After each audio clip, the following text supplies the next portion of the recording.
Hello दोस्तों, आप सबका स्वागत है एसएनएस न्यूज़ चैनल में।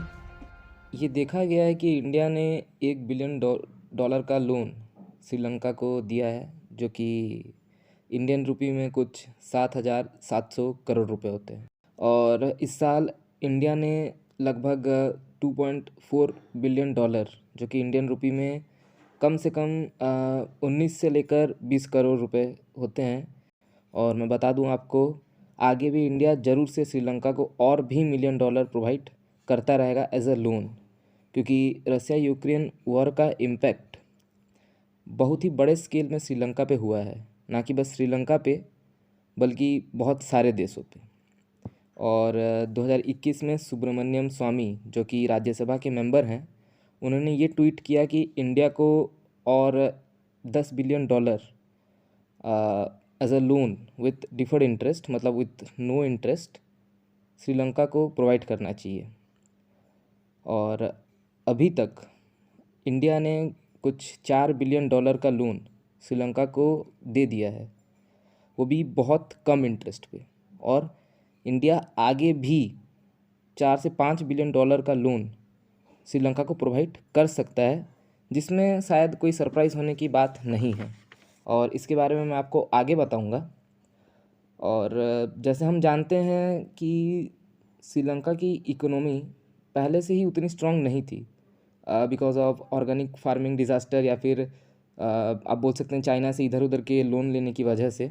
और अभी ये रसिया यूक्रेन वॉर की वजह से इनकी इकोनॉमी जो है, मतलब श्रीलंका की जो इकोनॉमी है, वो बहुत ज़्यादा हिल चुकी है। इस पर बहुत ज़्यादा इम्पैक्ट पड़ चुका है, जिसे ये शायद कहीं ना कहीं झेल नहीं पा रहे। हमने इसे झेल लिया क्योंकि रसिया से हम बहुत सस्ते दाम पर क्रूड ऑयल परचेस कर पा रहे हैं, और हमारी जो फॉरेस्ट रिज़र्व है वो भी काफ़ी स्ट्रॉन्ग है। आपको पता होगा, श्रीलंका पहले ही कच्चा तेल परचेस नहीं कर पा रहा था, और तो और हमसे वो petroleum as a soft loan के रूप में परचेस कर रहा था। और अभी रसिया यूक्रेन की वॉर की वजह से जो क्रूड ऑयल का दाम है, वो मैं आपको बता दूं $100 के आसपास पहुंच चुका है, जो कि आज से 8-9 महीने पहले क्रूड ऑयल की प्राइस कुछ 60 या फिर $70 थी। और श्रीलंका को भी शायद कहीं ना कहीं ये लगा था कि फ्यूचर में तेल का दाम यही रहेगा, बल्कि और भी ज़्यादा कम हो जाएगा। पर इस वॉर की वजह से, रसिया यूक्रेन की वॉर की वजह से, जो क्रूड ऑयल का दाम है वो अचानक आसमान छू गई। इसलिए श्रीलंका अभी क्रूड ऑयल इंपोर्ट कर पा रहा है, ना ही कोयला। तो इसकी वजह से श्रीलंका में पावर कट की बहुत ज़्यादा समस्या बढ़ गई है। और मैं आपको बता दूं कि बताया तो ये भी जाता है कि कुछ जगहों पर आधे दिन तक इलेक्ट्रिसिटी रहती ही नहीं है।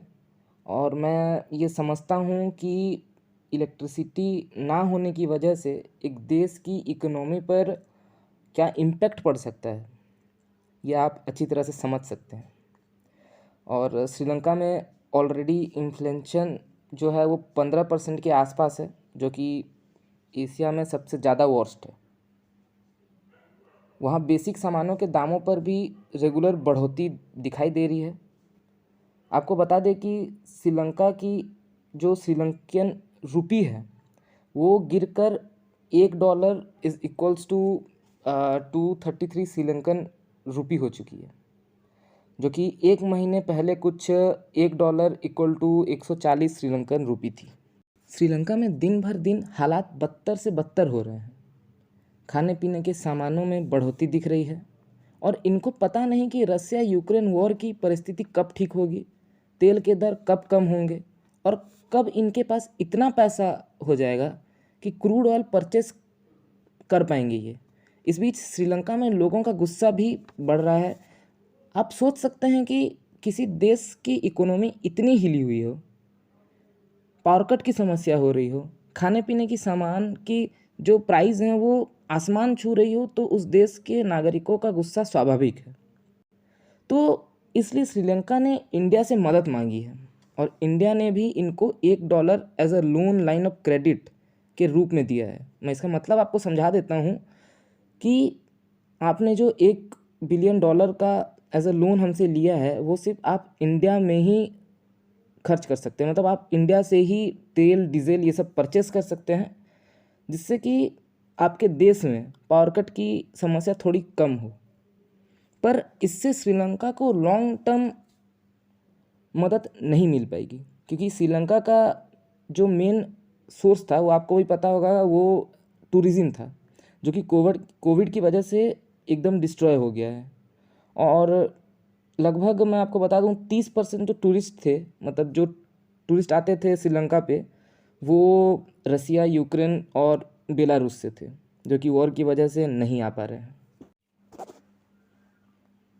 वीडियो के स्टार्टिंग में मैंने आपको बताया था कि मैं आपको ये बताऊंगा कि हमको इससे क्या फ़ायदा मिल रहा है। तो हमको इससे एक जियो पॉलिटिकल एडवांटेजेस मिल रहा है कि श्रीलंका चाइना के इन्फ्लुएंस में काफ़ी हद तक जा चुका था। एक टाइम पे ये भी लग रहा था कि श्रीलंका पूरा चाइना पे डिपेंडेंट हो जाएगा, पर इंडिया ने श्रीलंका को लोन देकर ये होने से रोक दिया। और हम ये बिलीव रख सकते हैं कि इंडिया आगे भी श्रीलंका को लोन देता रहेगा, और वो श्रीलंका को ये अलाउ भी कर देगा कि वो आके हमारे देश में उसके टूरिज़्म को प्रमोट करे, जिससे कि हमारे देश के टूरिस्ट उनके देश में जाएं एज ए टूरिस्ट, एंड उनके इकोनॉमी को भी कंट्रीब्यूट करें। तो दोस्तों, अभी के लिए बस इतना ही, और ऐसे ही खबर जानने के लिए हमारे चैनल को सब्सक्राइब करें, बेल आइकन को ज़रूर दबाएं। तब तक के लिए धन्यवाद।